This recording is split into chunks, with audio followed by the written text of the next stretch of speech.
Hey guys, real quick, I'm going to talk to you about yet another police officer who has decided that having a badge gives him the right to do whatever the hell he wants.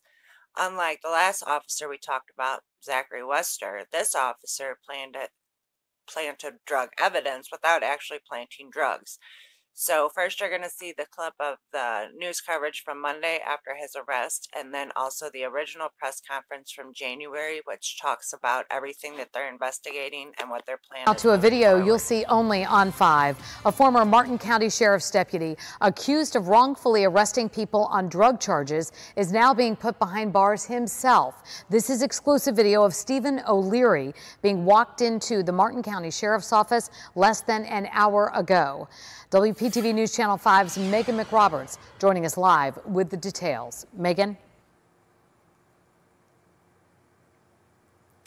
Yeah, Kelly, O'Leary was arrested yesterday in Leon County, transported here to Martin County this afternoon by detectives with the U.S. Marshals Task Force, now facing a host of charges related to falsifying drug arrests. During his transport this afternoon, O'Leary making no comment or answering any questions. He was fired in January after working for the Martin County Sheriff's Office for less than a year, completing more than 80 drug arrests, all of which were called into question in January when the state attorney's office found 3 cases where substances submitted into evidence as drugs by O'Leary came back after tests showing anything from sand to headache powder. Here's the breakdown of the charges he's facing. It includes multiple counts of official misconduct, making false statements, tampering with evidence, false imprisonment, and a single count of petty theft and battery. Here's what 2 men have to say about the arrest who say they were also wrongfully arrested.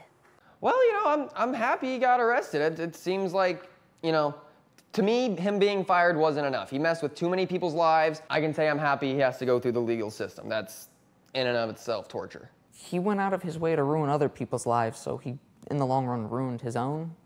So, I just thought karma, kind of. And we expect to get more information from the sheriff within the next couple of hours. We'll bring you any updates tonight here on News Channel 5 at 11. Reporting live, I'm Megan McRoberts, WPTV News Channel 5. Learning more.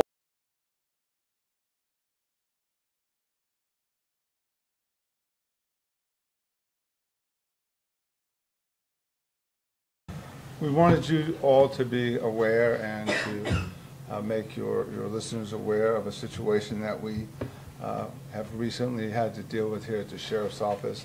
I'll read a brief opening statement, give you the background, the highlights, and then, of course, do my very best to answer all the questions that I can.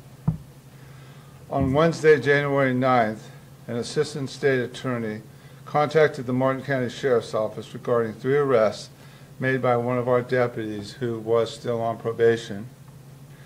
The assistant state attorney said that Deputy Stephen O'Leary had 3 narcotics arrests in which the evidence collected did not test positive for narcotics after examination at the Regional Crime Lab in Fort Pierce. Although this investigation is in the beginning stages, we're going to release the factual information that we have so far. Deputy O'Leary made 3 narcotics-related arrests in which evidence was submitted to the crime lab. In all 3 cases, the evidence, according to O'Leary's report, field tested positive for illegal narcotics, and he made an arrest. In one case, the substance was a powder commonly used to treat headaches. This is per the Regional Crime Lab. In another case, the substance was revealed to be a sand-based material having no positive presence of an illegal narcotic. Because of these 3 cases, and in an abundance of caution, we are taking immediate action and reviewing every case or arrest initiated by Deputy O'Leary. O'Leary was hired by the Martin County Sheriff's Office on February 1st, 2018. He came to us with a clean prior work history from 2 law enforcement agencies. Deputy O'Leary made 80 drug-related arrests during his probationary period, which basically was about 11 months.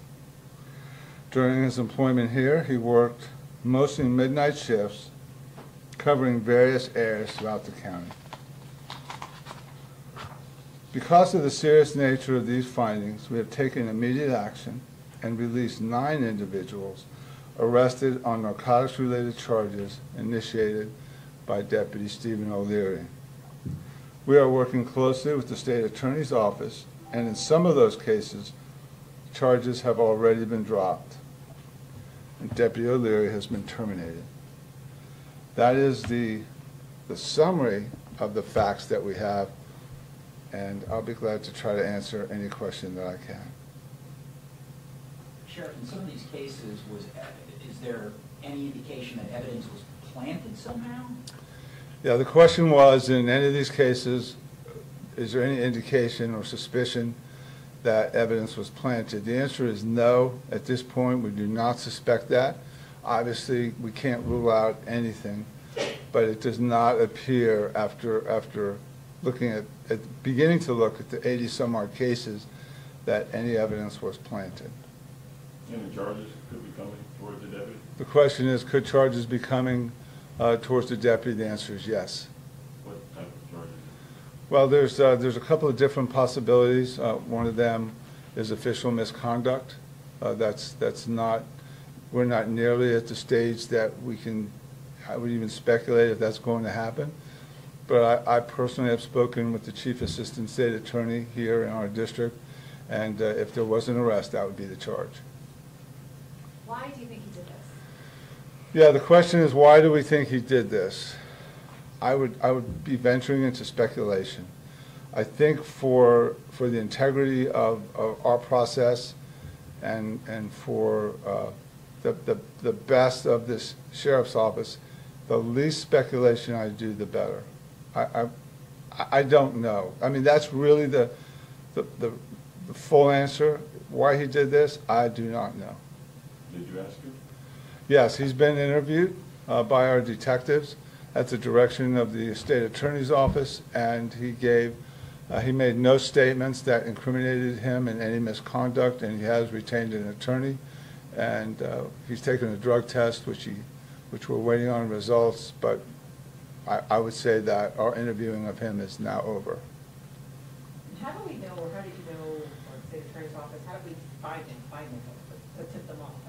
Yeah, the question was, how did the state attorney find him? I'll reiterate that. When we make an arrest, when law enforcement, and this is an industry standard, there are so many different types of narcotics on the street today that are in powder form. The easy one is marijuana. After that, everything gets difficult. And, of course, pharmaceuticals are pretty easy. After that, it gets difficult because heroin is powdered, cocaine is powdered, methamphetamine is powdered, and then they can take legal pills and powder them. So when a deputy comes across someone who has a substance that he or she would suspect could be narcotics based on the totality of circumstances, based on the packaging, based on the activities of the person with the powder, what they do is what we call a field test. We have several different types of field tests, and without getting into the real specifics, they're designed to tell us if the powder we're testing is narcotics. It's known as a presumptive test. It's not evidence in court. It just gives us enough probable cause to make an arrest. So your question is, how do we find out? Once we have a presumptive, we make an arrest, and we submit it to the regional crime lab in Fort Pierce, then their job would be to analyze it for court and tell us, yeah, that tests conclusively for cocaine, heroin, methamphetamine. 3 of his submissions, which are the only 3 we know about so far, came back with no illegal substances. So what he would have said in his report is that he came across a powdered substance under suspicious circumstances, did a field test, which is just a little vial, they pop it, they put a sample in, turns the right color, does whatever it's supposed to do, and it's a presumptive illegal narcotic. He would have made the arrest at that point, submitted it to the crime lab. They would have analyzed it and then given us the results. So 3 of them came back, as I've already said, with no narcotics. Though he said it tested positive in the field. Yeah, your question was, though he said it tested positive in the field. Absolutely. We're going through a mountain of incident reports which we're going to make public record, and in there you'll see his verbiage where he says, I discovered a powdered substance. I tested it. It presumptively shows as being whatever, fill in the blank. It was cocaine or heroin. How do we know it's not a matter of whatever he was using to test the substance was faulty? How do we know that it was him? That's really an important question, which is how do we know it's not the test kits that are faulty? And we don't know that at this point. We're trying to look at every angle, at his training, at his field training experience. It does not appear to us at this point that that will be the answer. There's too many cases. And some of the substances, and everything is going to be released, some of the substances that he indicated were drugs are just very questionable. So, say that one of these people who were arrested, they're told, you know, just making this up, of course, but, you know, in the field, you know, sir, ma'am, I found a bag of methamphetamine in your car, I'm arresting you. Surely these people knew they did not have this substance in their car. Did, like, their pressure by any means also spark an investigation? Because I would imagine if someone's in jail, knowing that they didn't have a drug on them, there would be some pressure there. Well, it's a complex, it's a detailed question, but I think the essence of your question is, if people were being arrested for something that wasn't narcotics, we would have expected them to come in and complain. And in fact, you would expect that. There were no complaints. We did have a conference today with the state attorney's office, the chief assistant, and our chief assistant for this county. And I think my understanding is that one defendant is proffering that that the substance was in fact not narcotics. But we've already had people pleading guilty to possession of narcotics, and we have pulled every drug evidence sample that he has turned in since he's been here, and every one of it is already out of here and at the regional crime lab. So we'll know in almost 80 of his cases exactly what substances there were. Why might someone plead guilty if there wasn't a substance? Yeah, why might someone plead guilty? I want to be really careful. We know at least 3 people that were arrested, and it wasn't narcotics, so I want to be careful to their reputations. But I'm not sure that anybody who's arrested has not already been arrested, in some cases multiple times. And I would be speculating on to why they would plead guilty. Could he have switched it out? The question is, could he have switched it out? And nothing we have now rules that out, but I think once you take a look at the incident reports, his statements, the way he wrote the reports, that does not appear to have been the case. It just doesn't. Sheriff, when were the 9 individuals released? Were they released all at once or over a period of time? 8 were released as soon as this came to light, and one, we got the state attorney first called Captain Budenseek on Wednesday. He got to work on it Thursday. By Friday, we released 8 people, and the next day we released another one. The releases are not as simple as they seem, because some of these people had ICE detainers. Some of them had warrants from other places. So we had to work through legitimately getting them out of jail. But our goal now is to evaluate every single case. And whoever had sanctions, if it turns out that they weren't drugs, my chief legal advisor has already said he's willing to try to help them begin to undo the record.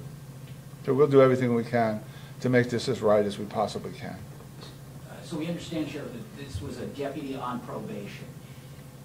And again, I know you don't want to speculate a lot. Did this deputy perhaps feel that he had to make a certain number of drug arrests? How does this work in terms of, are your men and women out on the streets told at any point, you need to make X number of drug arrests per month or something? That's an excellent question, which basically distills down to that: do we put any pressure on our deputies for quotas? Do we push them to make arrests? The answer is unequivocally no.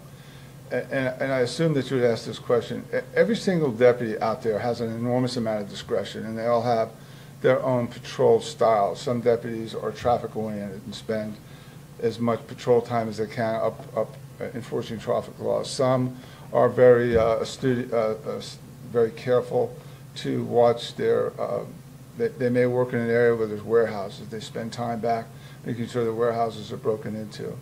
And some deputies focus on narcotics. We believe here that narcotics is one of the primary roots of so much of our crime problem in Martin County. In this particular case, we did have a zealous deputy who was making numerous drug arrests, but we never ever emphasize arrests. We don't write evaluations based on arrests or tickets or any kind of a quota, because this is exactly what could happen. So my conscience is clear. We don't do that. Now, obviously, a deputy who thinks, oh, I'd like to be in narcotics, is probably more prone to looking for narcotics arrests than a deputy, say, who thinks, I think I want to be a detective, and they may spend more time in neighborhoods looking for suspicious cars that could be doing burglaries. It's very hard to characterize every deputy with any specific similarity. They're just all different. Did Mr. O'Leary make it clear to anybody that he was interested in narcotics in particular or anything like that? First of all, he's on probation, so there's no mechanism for him to express officially any desire, because we don't transfer people into specialized units that are on probation. And I'm not personally aware that he voiced any interest in going to narcotics. It could very well be he's already spoken to a couple of the narcotics detectives. I don't see any narcs in here now. There's one. Did he?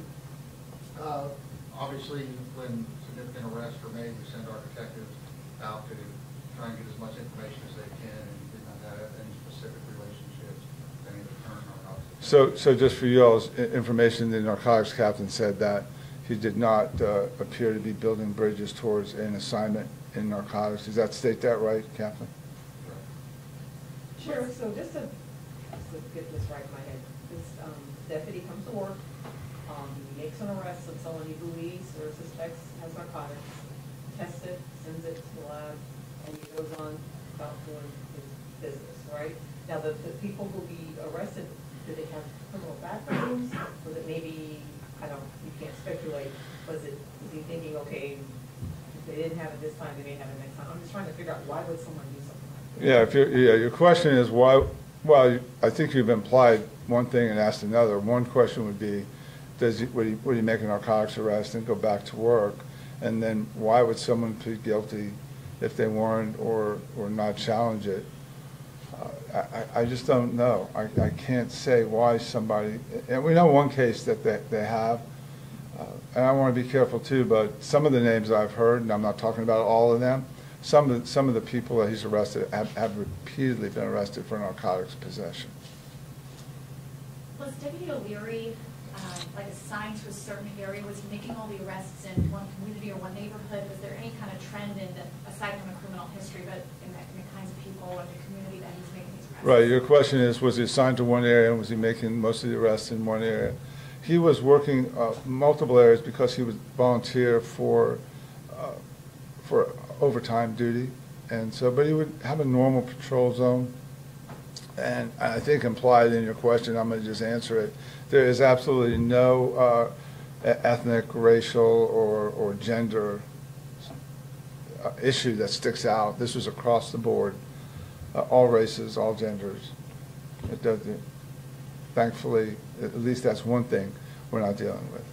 Sheriff, you said he was still on a probationary period. Would that period have ended at the one-year anniversary? And if so, would it have been much harder to terminate him at that point? Yeah, that's a good question. He was 11 months into his probation. Your question is, if he had made probation, would it have been harder? Yeah, the process to terminate his employment would have been a little more complex. But he's on probation, so he's not afforded the civil service protection of somebody who's already made probation. Of those 9 people who you said were released, how long had they been in there? Or what was the longest time someone had been sitting in jail and really not even supposed to be there? Yeah, the question is, how long had the people been in there and who was there the longest? I don't know the answer, but it's all public record and we can get you that answer. As far as I'm concerned, 5 minutes was too long. I mean, the longer it was, the more egregious it is. Sure. When you said he was on probation with his drug stops, the number 80, you said, is that a lot for that? Yeah, Greg's question was, he was on probation. He's only been here 11 months. Was 80 a lot? 8 or 10 drug arrests a month for an active deputy who is using his or her patrol time to do traffic enforcement and then maybe detect the odor of marijuana and make an arrest. Unfortunately, you all have quoted me before as saying our streets are awash in narcotics. The amount of cars out here carrying illegal drugs is high. It's a lot of arrests, Greg, but it's not so much that it would have triggered our concern. You could make a good deputy working hard, using their patrol time to go out there and interfere in the drug trade, could easily make that many arrests without raising any caution flags here. Sheriff, is this the first time you've had to terminate a deputy? Is this the first time I've had a terminated deputy? No, I've terminated other deputies. How many over the? How many in 6 years? I can get you the exact number of my chief operating officers back there. It's a few. Maybe a good time for me to say that every law enforcement agency, really every entity in the country, has norms of behavior, has a culture. The culture here is one of honesty and integrity. I know that. I feel it.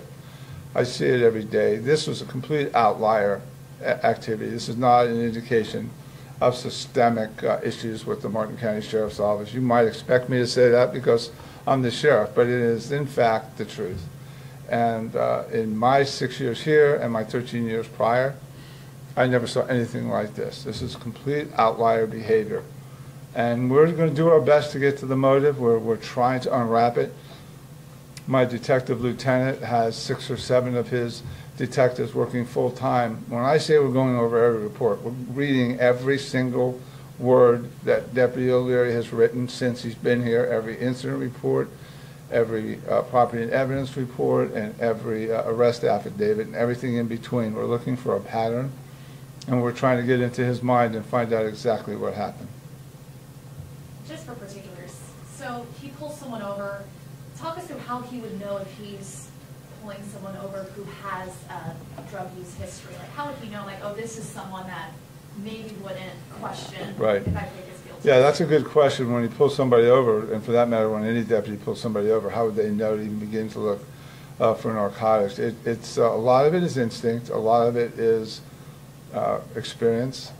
Some of it has to do with time of day. Some of it has to do with the cumulative circumstances of the stop. It might be the condition of the driver. If the driver seems to have glassy eyes, perhaps, but maybe not be no smell of alcohol. It could be the nervousness of the driver. It could be the activities of the passenger.